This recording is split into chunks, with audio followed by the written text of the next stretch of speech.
Au nom du Père et du Fils et du Saint-Esprit.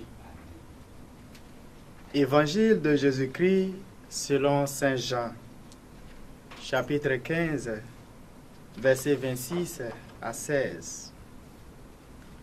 En ce temps-là, Jésus disait à ses disciples, « Quand viendra le défenseur, que je vous enverrai d'auprès du Père, lui, l'Esprit de vérité, qui procède du Père, il rendra témoignage en ma faveur.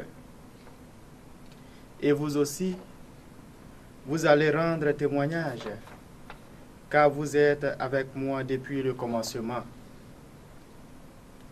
Je vous parle ainsi pour que vous ne soyez pas scandalisés. On vous exclura des assemblées. Bien plus, l'heure vient où tous ceux qui vous tueront s'imagineront qu'ils rendent un culte à Dieu. Ils feront cela parce qu'ils n'ont connu ni le Père ni moi. Eh bien, voici pourquoi je vous dis cela. Quand l'heure sera venue, vous vous souviendrez que je vous l'avais dit. Acclamons la parole de Dieu.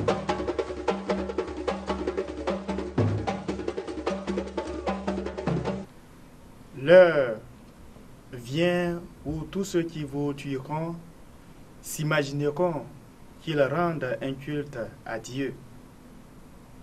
Dans l'évangile de ce jour, nous constatons que, tandis que le Christ promet à ses disciples un défenseur qui lui rendra témoignage, lequel défenseur soutiendra aussi le courage des disciples à également rendre témoignage au Christ, Jésus les prévient dans le même temps de la persécution qui adviendra sur leur chemin à cause de lui, le Christ. Ici, en fait, le mystère de l'incarnation du Verbe de Dieu semble s'exprimer à son paroxysme, en ce sens que le Verbe incarné, jouissant de la nature divine et humaine, savait être bien en avance sur son temps. C'est certainement en ce sens que le prologue de Saint Jean, en ses versets 1 et 2, dira qu'au commencement était le Verbe, et le Verbe était auprès de Dieu, et le Verbe était Dieu. Il était au commencement auprès de Dieu. Oui, le Verbe fait chair était à la fois Dieu et homme, si bien qu'il était très en avance sur son propre temps. En effet, cette prophétie donnée par le Christ au sujet de l'heure qui viendra, où tous ceux qui tueront les chrétiens, c'est-à-dire les disciples du Christ, s'imagineront qu'ils rendent un culte à Dieu, est effectivement advenue. En ce sens que, de nos jours, la guerre de religion est de...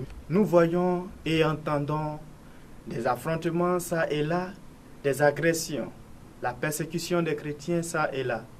Récemment, en République centrafricaine, des musulmans avaient ouvert le feu sur des chrétiens en prière.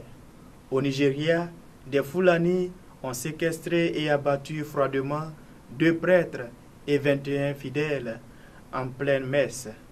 Dans le diocèse d'Abengourou en Côte d'Ivoire, un prêtre était froidement assassiné par des individus. Pour ne pas tout citer, en un mot, la persécution des chrétiens aux disciples du Christ s'accroît de nos jours, si bien que l'on est parfois tenté de se poser la question de savoir au nom de quel Dieu ces assassins prétendent vouer leur culte de chasse à l'homme, puisque d'aucuns, après l'assassinat des chrétiens, hurlent Allah Akbar, ce qui signifie Dieu est grand, ou littéralement traduit gloire à Dieu.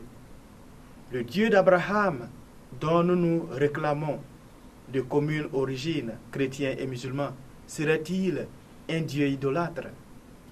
Est-ce le sacrifice humain dont il a besoin pour continuer d'être Dieu. Rappelons-nous du psaume 40, versets 7 à 9, qui dit, et je cite, « Tu n'as voulu ni sacrifice, ni oblation.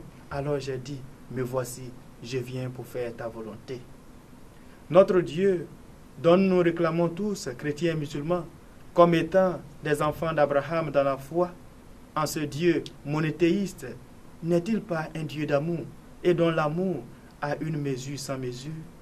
Pourquoi donc manquer de témoigner de cet amour de Dieu ou Allah envers nos frères et sœurs qui ne partagent pas les mêmes doctrines que nous? Nous ne rendons aucun culte à Dieu ou à Allah lorsque nous ôtons délibérément la vie de nos frères et sœurs, qu'ils soient chrétiens ou musulmans. En effet, aucun de nous n'est auteur de sa propre vie, à plus forte raison de celle de l'autre, pour aller jusqu'à la supprimer, soit par une grenade, une AK-47 ou des machettes, sous prétexte de rendre un culte à Dieu. Frères et sœurs, devant ces persécutions, à n'en point finir, le Christ nous promet un défenseur, c'est-à-dire l'Esprit Saint. Et comme nous avons reçu cet Esprit qui est saint depuis notre baptême, cet Esprit qui vivifie et qui fortifie, le Seigneur nous invite aujourd'hui à nous laisser pénétrer par cet Esprit Saint qui seul peut nous rendre forts à ne jamais cesser de témoigner du Christ devant ce monde rempli de haine, à l'instar des fils de Maccabée dans l'Ancien Testament. Que par la puissance du Saint-Esprit, le Seigneur fasse de tout un chacun de nous des témoins fidèles du Christ et de l'amour de Dieu envers nos frères et sœurs, les hommes, afin de pouvoir bâtir une société encore plus harmonieuse et paisible.